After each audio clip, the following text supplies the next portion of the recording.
Hi friends, ನಮಸ್ಕಾರ. ಎಲ್ಲ ಹೇಗಿದ್ದೀರಾ? ವಿನುತಾ ಕಿರಣ್ ಚಾನಲ್ಗೆ ಸುಸ್ವಾಗತ ಫ್ರೆಂಡ್ಸ್. ನಾನಿವತ್ತು ಮಾವಿನಕಾಯಿ ಚಿತ್ರಾನ್ನ ಮಾಡ್ತಾಯಿದ್ದೀನಿ. ಹುಳಿ ಮಾವಿನಕಾಯಲ್ಲಿ ಸೂಪರಾಗಿರುತ್ತೆ ಚಿತ್ರಾನ್ನ ಮಾಡಿದ್ರೆ ಅಲ್ವಾ ಫ್ರೆಂಡ್ಸ್. ಈಗ ಮೊದಲೇ ಮಾವಿನಕಾಯ್ದು ಸೀಸನ್ ಬೇರೆ ಸಖತ್ತಾಗಿರುತ್ತೆ. ಈ ಥರ ಮಾವಿನಕಾಯಿ ಚಿತ್ರಾನ್ನ ಮಾಡಿದ್ರಂತೂ ಬಾಯಲ್ಲಿ ನೀರು ಬಂದು ಒಂದು ಪಾವು ಅನ್ನನೂ ಖಾಲಿ ಆಗಿಬಿಡುತ್ತೆ. ಒಬ್ಬರು ಬೇಕಾದ್ರೆ ಒಂದು ಪಾವು ಅನ್ನನೂ ತಿಂದ್ಬಿಡ್ತಾರೆ, ಅಷ್ಟು ಟೇಸ್ಟಿಯಾಗಿದೆ. ಯಾಕಂದ್ರೆ ನಾನೊಂದು ದೇವಸ್ಥಾನದಲ್ಲಿ ಪ್ರಸಾದ ಕೊಟ್ಟಿದ್ದರು ಮಾವಿನಕಾಯಿ ಚಿತ್ರಾನ್ನ, ಸೇಮ್ ಹಿಂಗೆ ಮಾಡಿದರು. ನಾನು ಟ್ರೈ ಮಾಡೋಣ ಅಂತ ನಾನು ಆ ಥರ ಮಾಡಿದೆ ಫ್ರೆಂಡ್ಸ್.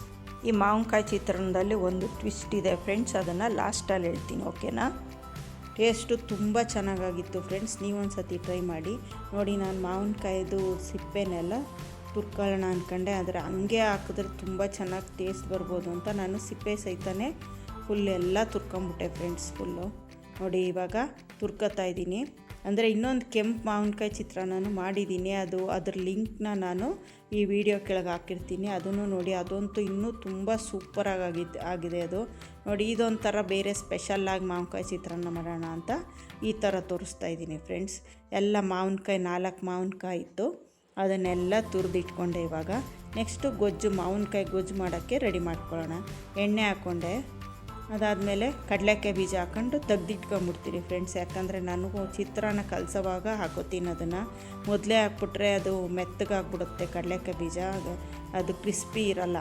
ಅದಕ್ಕೋಸ್ಕರ ಕಡಲೆಕಾಯಿ ಬೀಜನ ಯಾವಾಗಲೂ ನಾನು ಮೊದಲು ಕರೆದಿಟ್ಕೊಂಡು ನೆಕ್ಸ್ಟು ಲಾಸ್ಟಲ್ಲಿ ಚಿತ್ರಾನ್ನ ಕಲಸೋವಾಗ ಹಾಕೋತೀನಿ. ಹಿಂಗೆ ನಿಂಬೆಹಣ್ಣು ಚಿತ್ರಾನ್ನಕ್ಕೂ ಅಷ್ಟೇ, ಯಾವುದಕ್ಕೂ ಅಷ್ಟೇ ನಾನು ಹೀಗೆ ಮಾಡೋದು ನೋಡಿ. ನಾನು ಒಂದು ಬೌಲ್ಗೆ ಆ ಕರೆದಿರೋ ಕಡಲೆಕಾಯಿ ಬೀಜನೆಲ್ಲ ಹಾಕೋತಾ ಇದ್ದೀನಿ ಫ್ರೆಂಡ್ಸ್.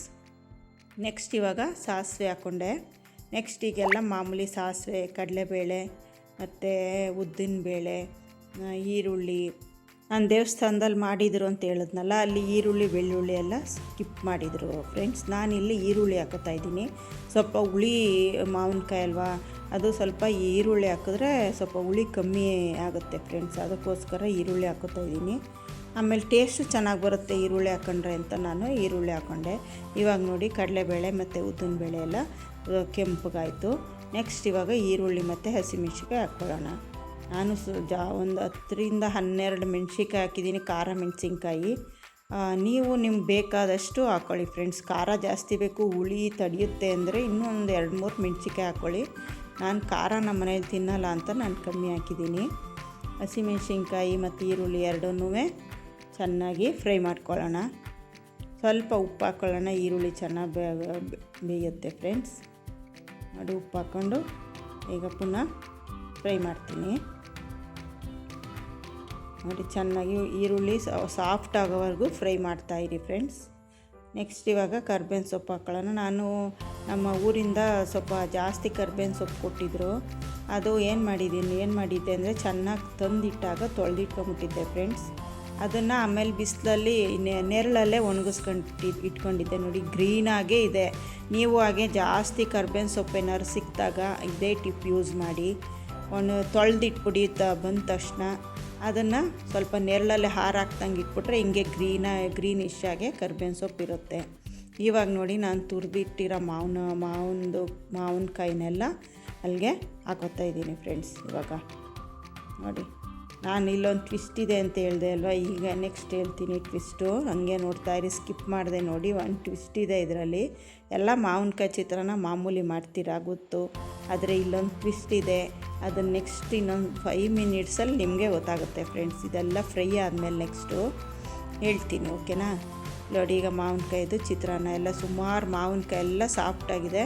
ನೆಕ್ಸ್ಟು ಸ್ವಲ್ಪ ಸಾಲ್ಟು ಹಾಕ್ಕೊಂಡೆ. ಅದಾದಮೇಲೆ ಅರಿಶಿನ ಹಾಕ್ಕೊಂಡು ಒಂದು ಸ್ವಲ್ಪ ಅರಿಶಿನ ಹಾಕ್ಕೊಂಡು ಇನ್ನೇನೆಲ್ಲ ಎಣ್ಣೆ ಬಿಟ್ಕೋಬೇಕು ಫ್ರೆಂಡ್ಸ್. ಆವಾಗ ರೆಡಿಯಾಗಿದೆ ಈ ಮಾವಿನಕಾಯಿ ಗೊಜ್ಜು ಅಂತ ತಿಳ್ಕೊಬೇಕು ನಾವು. ನೋಡಿ ನಾನು ತೋರಿಸ್ತೀನಿ, ಸೈಡಲ್ಲೆಲ್ಲ ಎಣ್ಣೆ ಬಿಟ್ಕೊಳ್ಳುತ್ತೆ.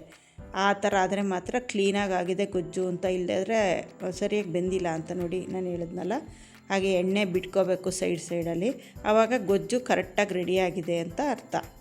ನೆಕ್ಸ್ಟ್ ಲಾಸ್ಟಲ್ಲಿ ಕೊತ್ತಂಬರಿ ಸೊಪ್ಪು ಹಾಕ್ಕೊಂಡು ಒಂದು ಫ್ರೈ ಮಾಡಿದ್ರೆ ಕ್ಲೋಸು. ಮಾವಿನಕಾಯಿ ಗೊಜ್ಜು ರೆಡಿ ಆಯಿತು. ಮಾವಿನಕಾಯಿದು ಗೊಜ್ಜು ರೆಡಿ. ನೆಕ್ಸ್ಟ್ ಇವಾಗ ಇದು ನೋಡಿ, ಇವಾಗೆಲ್ಲ ರೆಡಿ ಆಯಿತು ಫುಲ್ಲು. ಇವಾಗ ನೋಡಿ ಸೈಡಲ್ಲೆಲ್ಲ ಎಣ್ಣೆ ಬಿಟ್ಟಿದೆ ಅಲ್ವಾ, ಇದು ರೆಡಿಯಾಗಿದೆ ಅಂತ ಅರ್ಥ. ನಾವು ಆಫ್ ಮಾಡಿಬಿಡೋಣ, ಸ್ಟವ್ ಆಫ್ ಮಾಡಿಬಿಡೋಣ. ನೋಡಿ ಅಲ್ಲೆಲ್ಲ ತೋರಿಸ್ತಾ ಇದ್ದೀನಲ್ಲ, ಹಾಗೆ ಸೈಡಲ್ಲಿ ಎಣ್ಣೆ ಬಿಟ್ಕೋಬೇಕು. ಇದು ಈಗ ರೆಡಿಯಾಗಿದೆ ಅಂತ ಅರ್ಥ ಫ್ರೆಂಡ್ಸ್, ನೋಡ್ಕೊಳ್ಳಿ. ನೆಕ್ಸ್ಟ್ ಇವಾಗ ರೆಡಿ ಆಯಿತು, ಆಫ್ ಮಾಡಿದೆ. ಈಗ ಬಿಸಿ ಅನ್ನನ ತಟ್ಟೆಗೆ ಹಾಕ್ಕೊಂಡು ನೋಡಿ ಇವಾಗ ಕಲಿಸ್ತೀನಿ. ಇವಾಗ ಮಾವಿನಕಾಯಿ ಚಿತ್ರಾನ್ನನ ತಟ್ಟೆಲಿ ಅನ್ನ ಹಾಕ್ಕೊಂಡೆ, ಅದಾದಮೇಲೆ ಸ್ವಲ್ಪ ಗೊಜ್ಜು ಹಾಕ್ಕೊಂಡೆ ಫ್ರೆಂಡ್ಸ್.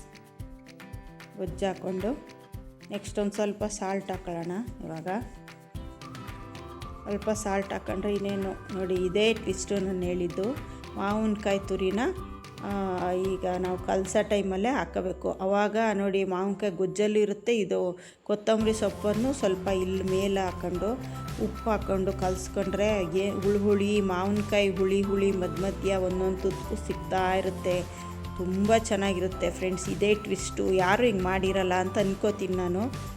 ಮಾವಿನಕಾಯಿ ಚಿತ್ರಾನ್ನದಲ್ಲಿ ಈ ಥರ ಯಾರೂ ಹಸಿ ತುರಿ ಹಾಕ್ಕೊಂಡಿರಲ್ಲ.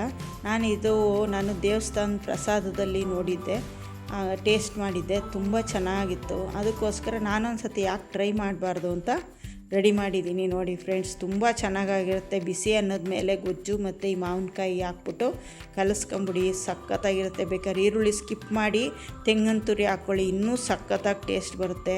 ಒಂದು ಸತಿ ಟ್ರೈ ಮಾಡಿ, ನನಗೆ ಹೇಗಿದೆ ಅಂತ ಕಮೆಂಟಲ್ಲಿ ತಿಳಿಸಿ. ಓಕೆನಾ ಫ್ರೆಂಡ್ಸ್? ನನ್ನ ಚಾನಲ್ ಯಾರು ಸಬ್ಸ್ಕ್ರೈಬ್ ಆಗಿಲ್ಲ, ಸಬ್ಸ್ಕ್ರೈಬ್ ಆಗಿ, ಲೈಕ್ ಮಾಡಿ, ಶೇರ್ ಮಾಡಿ, ಕಮೆಂಟ್ ಮಾಡಿ. Thanks for watching friends.